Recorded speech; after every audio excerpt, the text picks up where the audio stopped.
Well, hey there, American Farmsteadhers. This is Jenny with the Gramstead Family Farm. And Donna with Hazelbell Farm. And we are coming to y'all from Northeast Florida as two American Farmsteadhers doing our best to grow our own food and share our homesteading experiences with you in hopes that you would grow a little food of your own. Yep. And this week we are here to talk about how anybody can do it. Yes, this homesteading life can be for anyone as long as you have that desire in your heart. Yeah. Yeah.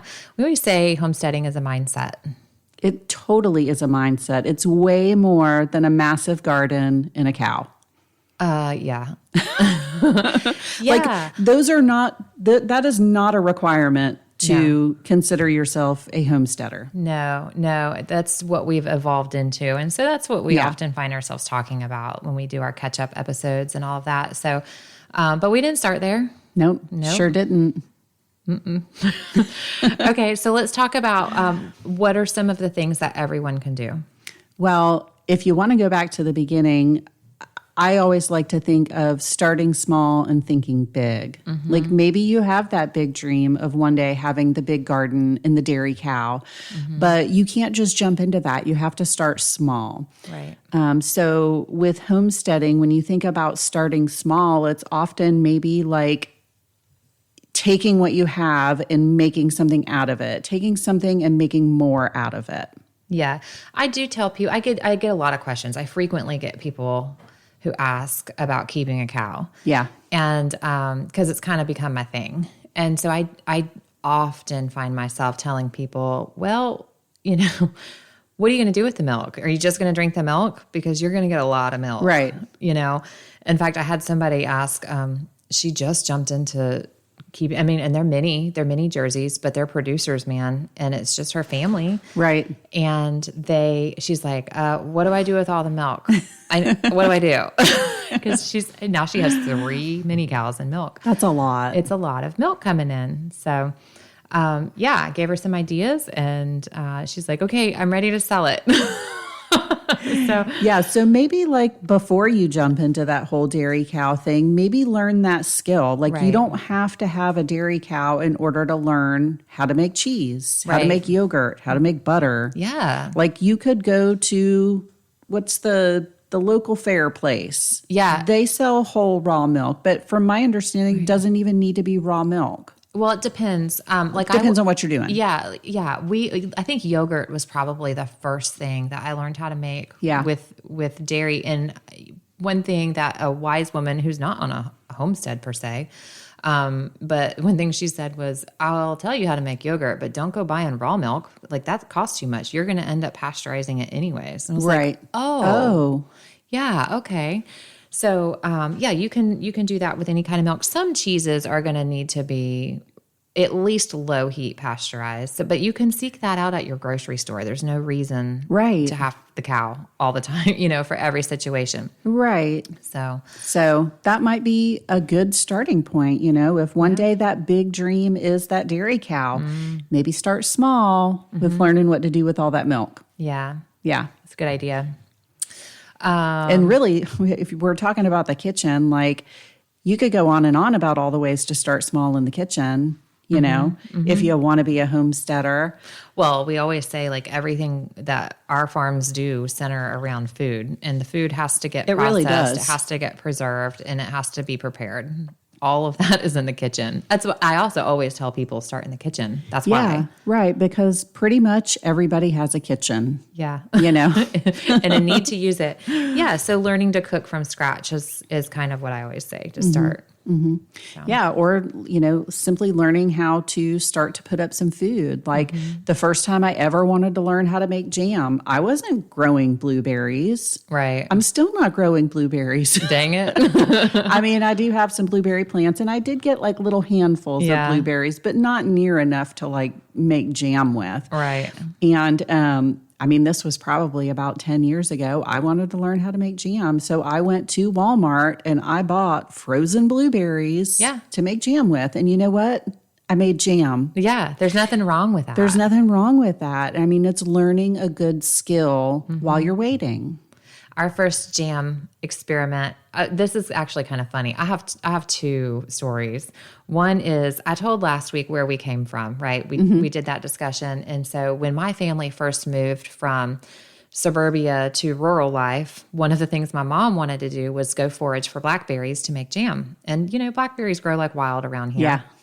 So that's what we did. It was family day. And we went, traipsing through the woods, finding blackberries and worried about bears and worried about wild hogs. And of course, this is like the memory from a child. Right. So it probably wasn't that extreme. Wasn't that dangerous. Yeah, not that dramatic. But we did. We picked a bunch of blackberries. And I think we ended up, something happened with her jam. But, again, we were learning. She was learning. And we ended up with more like a syrup. We used it like pancake syrup. As a young adult with a young family, I returned to that. I want to make jam. And so we went out blackberry foraging through our hunting woods and brought back a bunch of blackberries, but it wasn't enough to make jam. I think we were late in the season, right? Early or late, something like that.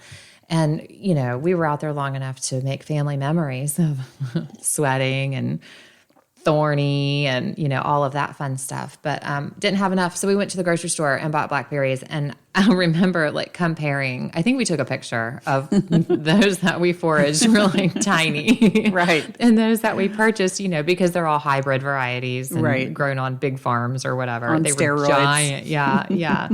So, and we made blackberry jam for the first time. And that led into, what else can I do? And we wanted strawberry jam. Then we took a vacation somewhere to the mountains where there's like an Amish community and went shopping through their little store. And it just had my wheels just a turning in my head, we can like combine berries to make to make another flavored jam. And so that really was our start. I don't think we've purchased a jam or a jelly since then. Right. So, and that's been, oh my gosh, 15 years. Right. So, yeah. Pretty cool. So anybody start can anywhere. do that. Yeah. And now last year we grew enough strawberries to make our own jam that we didn't purchase strawberries. Nice. However, I've killed a lot of my strawberry plants. I know. I killed so many strawberries. I'm so bad in the summer. I just don't want to go into the garden when it's 105 degrees. Yeah. And they just didn't get watered. Yeah. Mine just fried. A lot of them did. I have some, but most of them fried. So I have to buy strawberries this year. Yeah. But I'm learning. I know. I'm learning. I think this year, we're still learning. We're always learning. We're still failing. We're still learning. Yeah. Failing forward. This year, I think I'll put shade cloth over them. Yeah, that's a great idea. Mm-hmm. And maybe mulch them better. Yeah. With some straw. Mm-hmm. And then maybe water them, Every now and then. All living things need water. Yeah, so making stuff that you didn't grow or preserving stuff that you didn't like.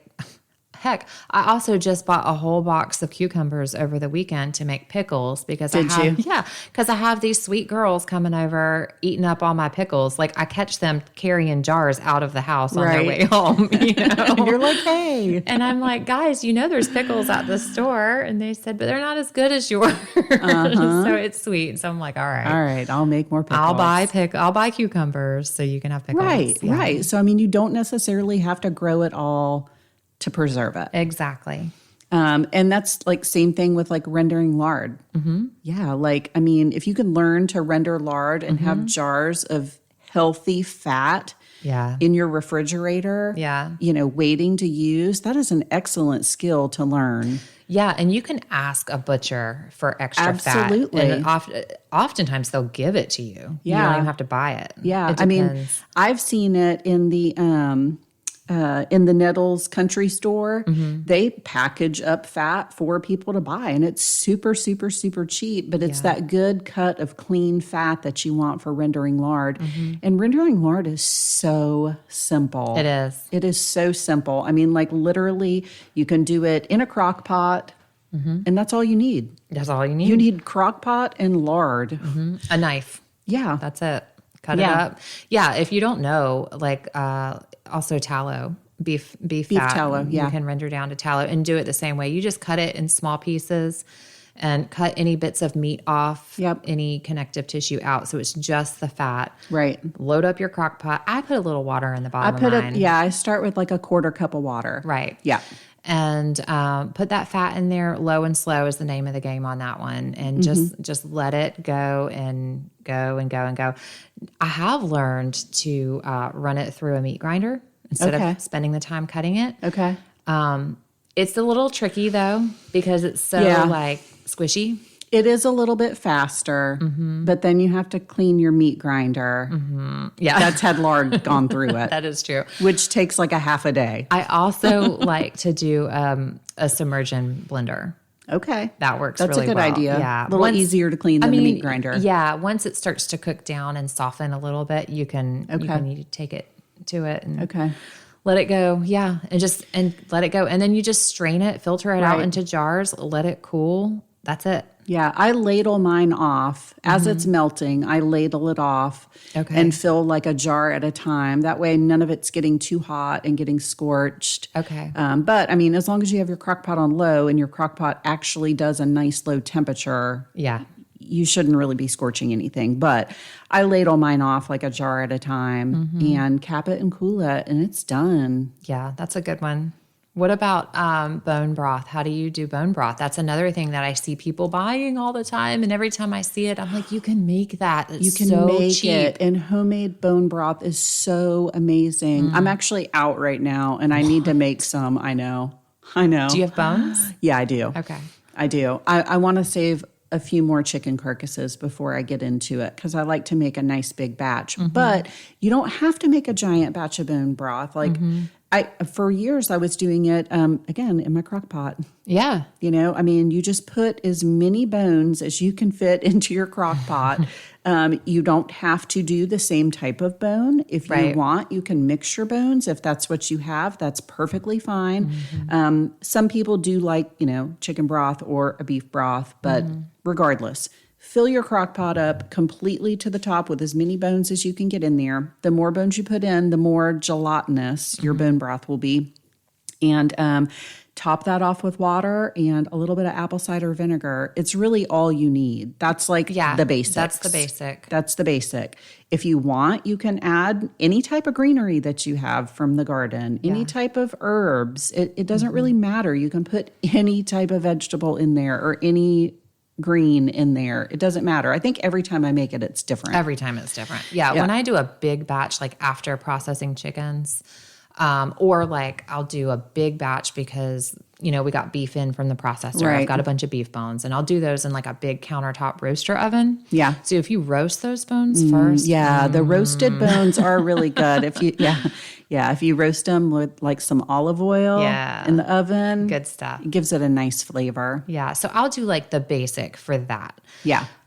When I cook a whole chicken, I save that whole carcass. I stick that. I use the Instant Pot for that because it does it in like 2 hours. Okay. And I also keep a running bag in my freezer, in my kitchen freezer. Yeah. A gallon-sized Ziploc bag of vegetable scraps. And so it has carrot peels and tops. Right. It has onion peels. It has garlic peels. It has, you know, whatever, odds and ends kind of stuff. Veggie things, maybe stems from a sprig of rosemary, you know, that I use for something else. And I just throw it all in there. When that bag is full, or even if it's not full, like if I have a carcass to do, I just empty all of that in with the carcass and cover it over a little vinegar, turn it on, let it go. And then since that's only going to make me like a gallon, you know, I don't try to process that for shelf stability at all. I just, you know, pour it in jars, save it in the refrigerator, use it throughout the week. Yeah. It makes a very quick like breakfast for me before I go out and do chores in the morning. I love that. I love that. That probably keeps you nice and warm. It's right now. Yeah. It's nice. It's nice. Yeah. So again, broth, like bone broth, like it's taking something that you already have and making something out of it. Right. Basic things. No acreage required. No acreage required. Here's one that you may not even think is homestead related at all, but like learning how to use fats in cooking, or learning like when to season a dish with your fats, and then learning how to make a roux, learning how raw milk behaves when you cook with it. Right. That kind of stuff. Yeah. Play around. Cook through a cookbook to learn those skills, or take a cooking class. There's all kinds of master classes online. Yeah. Some are free even. Right. And to learn those skills. Because if you want to homestead one day, you're going to have to learn your way around the kitchen. That's right. Because, I mean, essentially, if you're growing and raising all that food, you got to know what to do with it. Yeah. Yeah, for sure. Yeah. I have a quick cheese recipe I can share. Oh, yeah. Please do. Yeah. Okay. So this is actually from the Prairie Homestead, and then I double it. Okay. But this is super easy. Jill Winger, Prairie Homestead, love her stuff. She puts this recipe out there too, but it's in her cookbook. But the double is use a gallon of milk, heat it, or a gallon of milk and half a cup of lemon juice. So who doesn't have lemon juice? Right. Right. And I think this works with your regular pasteurized milk too. Okay. It's a whole milk ricotta is what it is. Okay. Heat the milk to it. She says 190. I think I find like just under 190. Now, is your pan important here? I use a heavy bottom stainless steel pot. Right. So you're not going to want to scorch the milk. That's the trick? Right. That's the trick. Yeah. And you don't want to go over 190. This is one of those things like when, your grandma taught you to make some kind of pastry and you ask her, how long do I need it for? She's like, I don't know. Feel it. Right. This is like that kind of experience. So, so do you heat it with like a long thermometer in there? I do. Okay. Yeah. And I just let it sit. But like I said, it's usually just under 190. Okay. You're watching for the behavior of the milk. So it's going to start steaming. You don't want it to boil.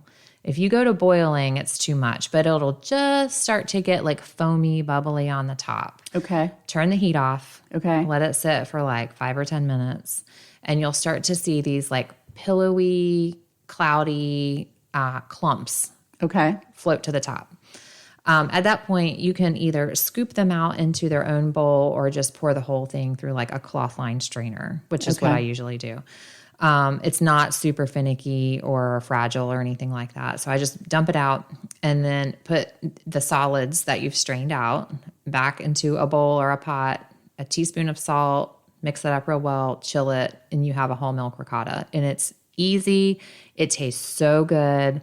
We've started seasoning it with like a ranch mix. We call it our ranch ricotta. Yeah, it's really good. Very popular here. So it's really good. I mean, I know I risk like putting it out, but I don't care. Like you can do it. I want people to know you can do it. Yeah. We've done like a French onion flavor. Ooh. That's really good. You could probably do all kinds of different flavors with that. Yeah. Montreal steak seasoning. Yeah. It's good stuff. Good tomato basil. Oh, yeah. Yeah. Makes a good spread. Or you can use it in a dish. Like we'll use it in a baked spaghetti or a lasagna or whatever your ricotta. Right. Your recipe calls for ricotta. So it's good. Yeah, that sounds really good. I'm going to have to try that. Anyone can do it. Anybody. Milk, lemon juice, salt. That's all you need. Nice. Let's do it. So let's see here. What about actually growing your food? Yeah. Yeah. I mean, start somewhere. Start somewhere. Start small. If you don't have any outdoor space, what about microgreens? Yeah. We talked to our friend Charlene a few months ago. She came on the podcast. You can go back and listen to that. But she's got a lot of good tips about microgreens.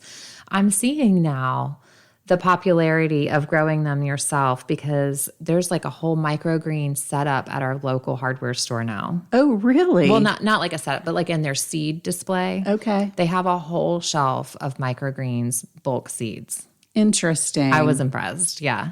And this is right down the road. Right down the road. Yeah. Yeah, in our little town. That is so cool. Yeah.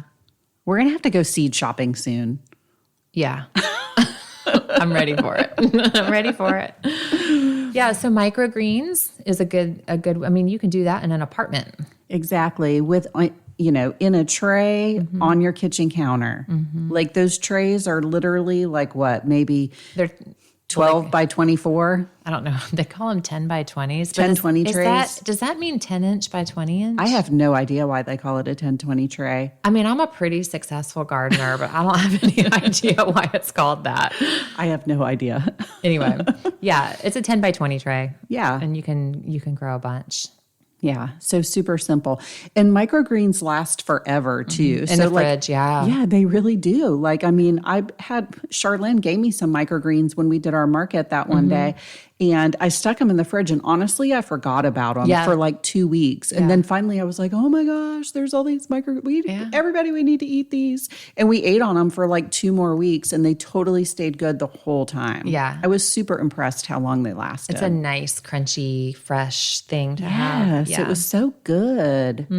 I actually have a bag of microgreen seeds that's been sitting in my laundry room for a minute. Really? Interesting.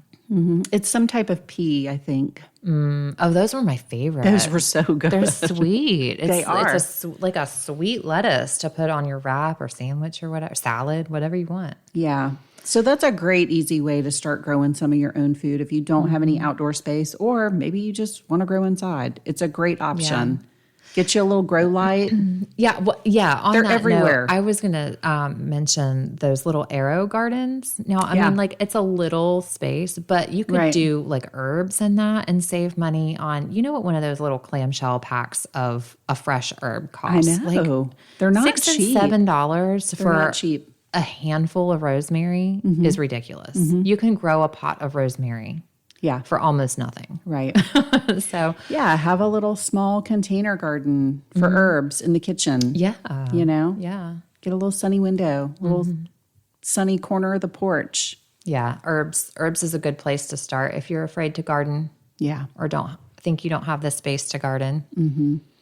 I mean, so really when it comes down to it, like seriously, anybody who wants to homestead, like if you want to do it, and you have the desire to do it, there are so many different ways that you can start. Yeah. Just figure out like what's the one skill that you can learn at a time. Yeah. Right. Right. Start with one thing at a time, learn that skill, build on that skill, you know, and then just take it from there. Yep. See if you can take it to the next step. And then you go to the next thing. Like that's how we built our whole entire homestead. It's like we started with one little thing. Right. And then once we got that one little thing going, it was like, okay, what do we want to do next? What can I add? What can I add? What do I want to learn about? Yeah. Yeah. So on that note, like what are you looking to add this year? Oh gosh, what am I looking to add this year? Because we never stop learning.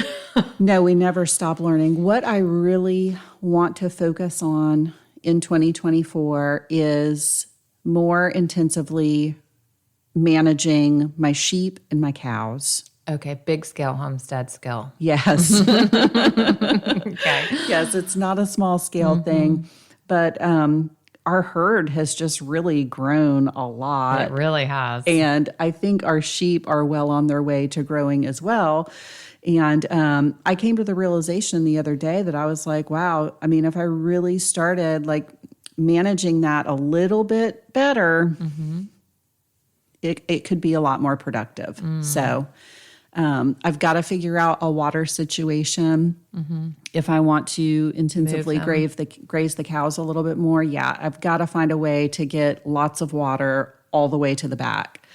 I wonder if you were talking about, figuring out the electric fence to do that, like movable electric fence. And instead of worrying about moving water, if you could run a lane up to their existing water, like along the main fence, you know? Right. Yeah, I had thought about that too, because we have that central artesian well in the pasture. And so right now, all of the pasture space that we have, it all connects to that. Right. So yeah, I mean, you could essentially just feed off like a hallway almost. Right. You know? Yeah, exactly. It's doable. It's just big. It's doing it. It's doing it. It's figuring out the logistics of it. So and then it's one field at a time, Jenny, just doing the next step. Right. Right? It's starting small and thinking big. Exactly. Yeah. Yeah. All right, I got it. I had this realization this week. I think I texted you. I don't remember if I texted you or not about this, but I was like, I was milking cows the other morning and went, wow. Right. Where have I come from? Right. Like, how did all of this happen? How did this happen? Right. Right. And I just wanted to milk a cow. Right. It wasn't that long ago that we were both dreaming of being where we're at now. And Right. it's like, wait a second, Yeah. how did all that just happen? God.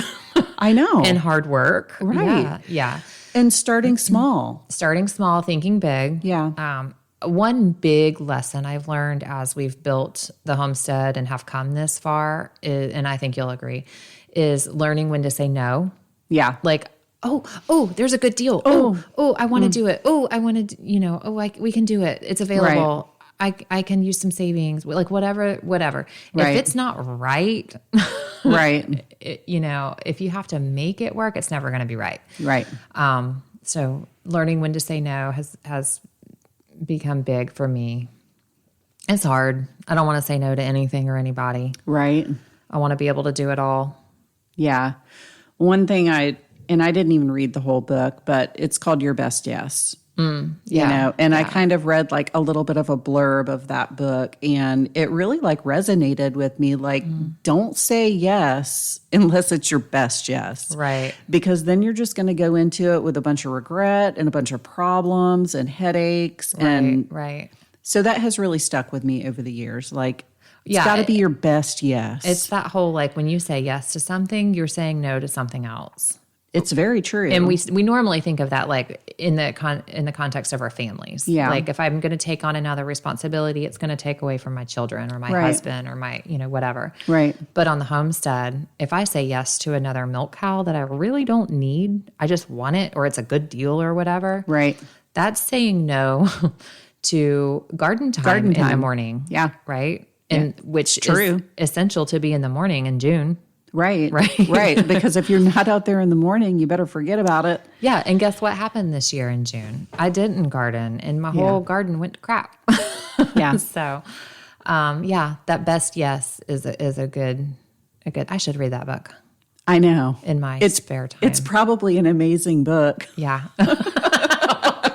I thought you meant you'd read it and you were recommending it. No. I said I have not read it. Oh, okay. But no, I read like an excerpt from it. Oh, and that was good enough. And that was good enough. I was like, all Lesson right, learned. I got it.